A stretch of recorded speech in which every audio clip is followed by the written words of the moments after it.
Good evening. நம்ம இப்போ வந்து பார்த்தீங்கன்னா எப்படி வந்து நெக்ஸ்ட் நெக்ஸ்ட் என்னன்னு பார்த்தீங்கன்னா நம்மளுக்கு டெம்பரேச்சர் கொடுத்துருக்காங்க. நான் ஆக்சுவலாக புது ப்ராஜெக்ட் கிரியேட் பண்ணியிருக்கேன். அது SS2 தான். ஸோ இதில் வந்து பார்த்தீங்கன்னா டெம்பரேச்சர்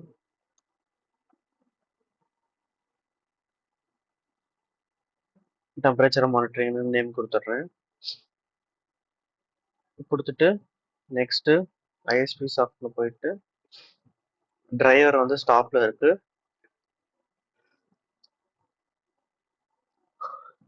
நான் செகண்ட் டிரைவரை ஸ்டார்ட் பண்ணி விட்டுறேன். டூல்ஸில் போயிட்டு கம்யூனிகேஷன் செட்டிங்ஸில் டிரைவர் டூ செலக்ட் ஆயிருக்கான்னு பார்த்துக்கிறேன். அவ்வளோதான், முடிச்சு. ஏற்கனவே நம்ம பண்ணது தான். இப்போ நான் புதுசாக ப்ரோக்ராம் கிரியேட் பண்ணியிருக்கேன். ப்ரோக்ராமில் போயிட்டு நியூ கொடுத்து நான் ஓகே பண்ணிட்டேன்.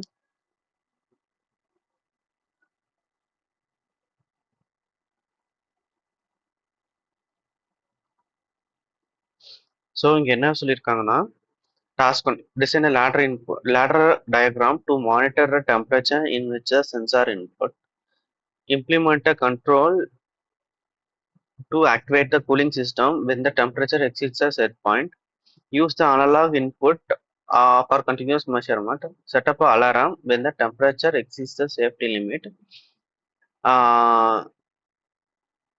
test the system of temperature control and alarm activation அப்படின்னு கொடுத்துருக்காங்க. ஸோ இங்கே 2 விஷயம் கொடுத்துருக்காங்க. அதாவது ஒரு டெம்பரேச்சர் ஒரு பர்டிகுலர் லெவலில் ரீச் ஆன உடனே அந்த இடத்துல வந்து பார்த்தீங்கன்னா நம்மளுக்கு அலாரம் ஆஃப் பண்ணணும். சேஃப்டி லிமிட் தாண்டோடனே அலாரம் ஆன் ஆகணும். அதுக்கு மேலே போச்சு ஃபஸ்ட்டு ஒரு லிமிட், அதாவது ஒரு நாம் வந்து இப்போ எப்படி வச்சுக்கலாம்னா நம்ம இப்போ 30°C இருக்கும். 50ல் இருக்கும்போது ஃபேன் ஆகணும், ஃபேன் ஆன் ஆகணும். 75 வரும்போது அலாரம் ஆன் ஆகணும். ஸோ இப்படி வச்சுக்கலாம். ஸோ இதுக்கு நம்ம என்ன பண்ணணும்னா இதுக்கு நம்ம கம்பேரிசன் ஆப்ரேஷன் யூஸ் பண்ணணும். இதுக்கு கம்பேரிசன் ஆப்ரேஷன் நம்ம இதில் எப்படி யூஸ் பண்ணணும் அப்படின்னு கேட்டிங்கன்னா நார்மலாக PLCயை பொறுத்த வரைக்கும் நம்ம சென்சர்ஸை கனெக்ட் பண்ணோடனே அதுக்குன்னு ஸ்பெஷல் ரிஜிஸ்டர்ஸ் இருக்கும். அதுலேருந்து டேட்டாஸ் வந்துட்டே இருக்கும். நம்ம ஆக்சுவலாக இது வரைக்கும் நம்ம யூஸ் பண்ணது எல்லாமே X, Y தான் யூஸ் பண்ணியிருப்போம், M யூஸ் பண்ணியிருப்போம். நெக்ஸ்ட் வந்து இப்போ வந்து யூஸ் பண்ணுறது டினா டேட்டா ரெஜிஸ்டர்ஸ்னு சொல்லுவாங்க. இந்த டேட்டா ரெஜிஸ்டர்ஸை நம்ம எப்படி யூஸ் பண்ணுறதுன்னு பார்க்கலாம். டேட்டா ரெஜிஸ்டர்ஸ் வந்து ஒவ்வொரு ரெஜிஸ்டர்ஸும் வந்து பார்த்தீங்கன்னா 16 பிட் வேல்யூஸ். 16 பிட் வேல்யூஸ் தான். எக்ஸாம்பிளுக்கு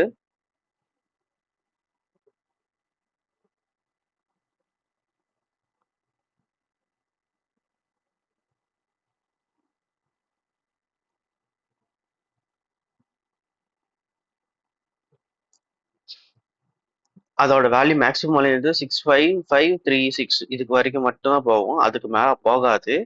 ஸோ அதை நம்ம வச்சுக்கணும். ஸோ அந்த மேக்ஸிமம் நம்மளால அந்த வேல்யூ வரைக்கும் தான் போக முடியும். 32 பிட்னா அதோட டபுள் த டைம், அதாவது 2 power 32 டைம்ஸ். அதாவது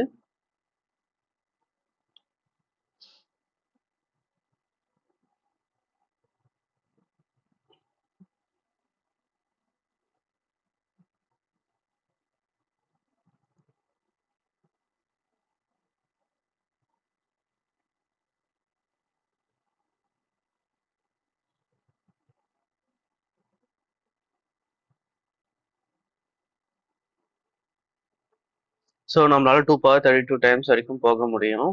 ஸோ அதோட வேல்யூ வந்து பார்த்தீங்கன்னா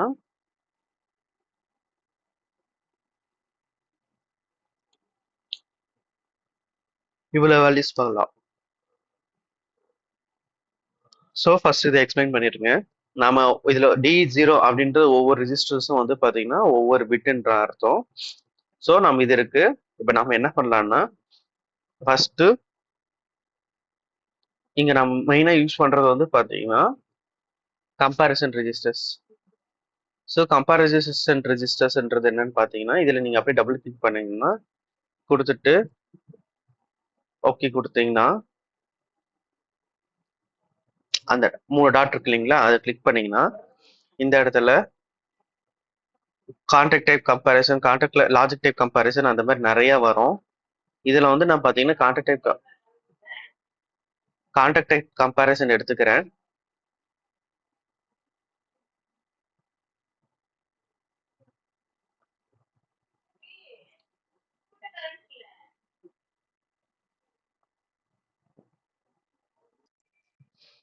ஸோ இதில் வந்து பார்த்தீங்கன்னா நம்ம செலக்ட் பண்ணிக்கலாம் கேடி அந்த மாதிரி நம்ம நிறைய செலக்ட் பண்ணிக்கலாம்.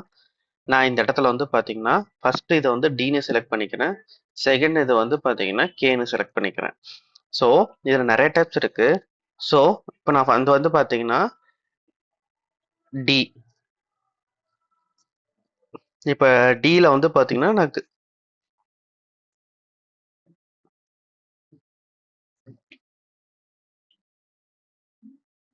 கிரேட்டர் தென் இங்கே இருக்கு.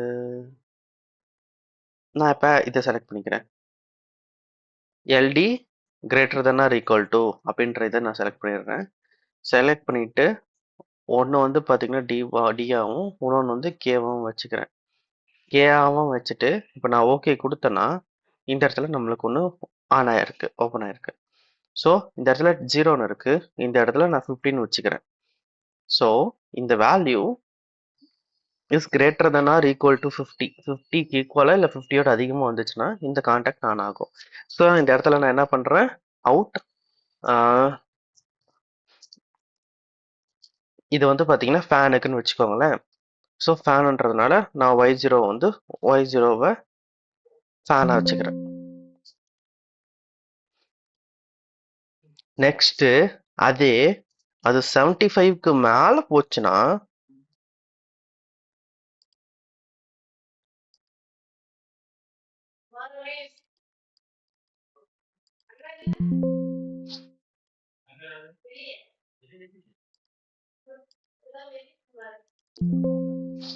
நான் காப்பி பேஸ்ட் அப்படியே பண்ணிட்டேன்.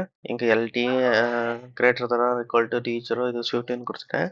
50க்கு பதிலாக நான் இங்கே 75 கொடுத்துட்றேன். 75 கொடுத்துட்டு இதில் வந்து பார்த்தீங்கன்னா அவுட் Y1 அப்படின்னு கொடுத்துட்றேன். இப்படி கொடுத்த பின்னாடி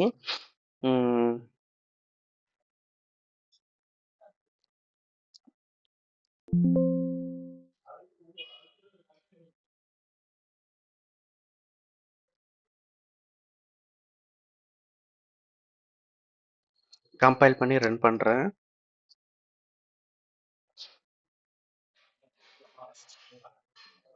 ஸோ இப்போ ரன் ஆகிட்டு இருக்கு. பிஎல்சி ஸ்டாப்ல இருக்கு. நான் ரன் பண்ணிக்கிறேன். இப்போ நம்மளுக்கு இங்கே சென்சார்ஸ் இல்லாதனால நம்ம வந்து இங்கே சென்சார்ஸ் வேல்யூவை நம்ம இதுலேருந்து தரோம், பிஎல்சிலேருந்து தரோம். நான் இப்போ 0ன்னு இருக்கு. நான் இப்போ 10ன்னு தரேன். இப்போ 10ன்னு தரும்போது இது எதுவுமே ஆன் ஆகலை. நெக்ஸ்ட்டு 20ன்னு தரேன். 20ன்னு தரும்போது ஆன் ஆகலை. நெக்ஸ்ட் இப்போ 15 தரேன். 15 தரும்போது Y0 ஆன் ஆச்சு. ஸோ Y0 ஆன் ஆகுதுன்னா ஃபேன் ஆன் ஆகிடுச்சுன்னு அர்த்தம். ஸோ நெக்ஸ்ட் வந்து பார்த்தீங்கன்னா Y0வில் வந்து நெக்ஸ்ட்டு அதே D0வில் 50க்கு பதிலாக 65 தரேன். அப்போ ஃபேன் ஆனில் இருக்கும். இப்போ 75 தரேன். 75 தந்தேன்னா எல்லாமே ஆன் ஆகிடுச்சு. ஸோ இப்போ இப்படி தான் நம்ம ப்ரோக்ராம் பண்ணுவோம். ஸோ இப்போ எக்ஸாம்பிளுக்கு எப்படின்னா அந்த பிஎல்சி இந்த பர்டிகுலர் ரெஜிஸ்டருக்கு கீழே வந்து பார்த்தீங்கன்னா இந்த சென்சர் கனெக்ட் ஆயிருக்குன்னு அர்த்தம். ஒரு அனலாக் சென்சார் அது வேல்யூவை தரும். அந்த வேல்யூவை பேஸ் பண்ணி நம்ம ஆன் ஆஃப் பண்ணுவோம். ஸோ இவ்வளோதான் கான்செப்ட்.